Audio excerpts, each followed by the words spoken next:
And Iran will never have a nuclear weapon. Iran can have a much brighter future, but will never allow America and its allies to be threatened with terrorism or nuclear attack. While your skill has turned dry deserts into fertile farmland, Iran's leaders have managed to turn green farmland into dry deserts as their corrupt water mafia, it's called the water mafia, causes droughts and empty riverbeds. They get rich, but they don't let the people have any of it. And then, of course, there's the key difference at the root of it all. While the Arab states have focused on becoming pillars of regional stability and world commerce, Iran's leaders have focused on stealing their people's wealth to fund terror and bloodshed abroad.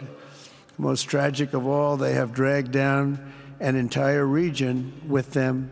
Countless lives were lost in the Iranian effort to maintain a crumbling regime in Syria. Look at what happened with Syria. In Lebanon, their Hezbollah proxies have pillaged the hopes of a nation whose capital, Beirut, was once called the Paris of the Middle East. Can you imagine? All of this misery and so much more was entirely avoidable, absolutely avoidable. And Mohammed knew that. He knew that. Smart people knew that. If only the Iranian regime had focused on building their nation up instead of tearing the region down. Yet I'm here today not merely to condemn the past chaos of Iran's leaders, but to offer them a new path and a much better path toward a far better and more hopeful future. As I've shown repeatedly, I am willing to end past conflicts and forge new partnerships for a better and more stable world, even if our differences may be very profound, which obviously they are in the case of Iran. I have never believed in having permanent enemies. I am different than a lot of people think. I don't like permanent enemies, but sometimes you need enemies to do the job, and you have to do it right.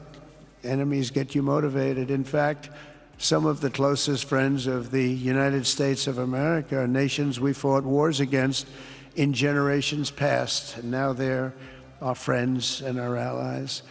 I want to make a deal with Iran. If I can make a deal with Iran, I'll be very happy if we're going to make your region and the world a safer place. But if Iran's leadership rejects this olive branch and continues to attack their neighbors, then we will have no choice but to inflict massive, maximum pressure, drive Iranian oil exports to zero, like I did before.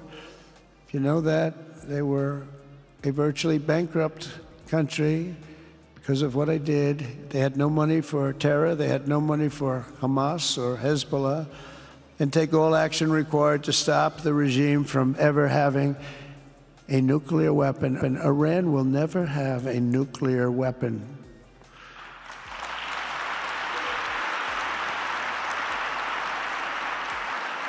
But with that said, Iran can have a much brighter future, but will never allow America and its allies to be threatened with terrorism or nuclear attack.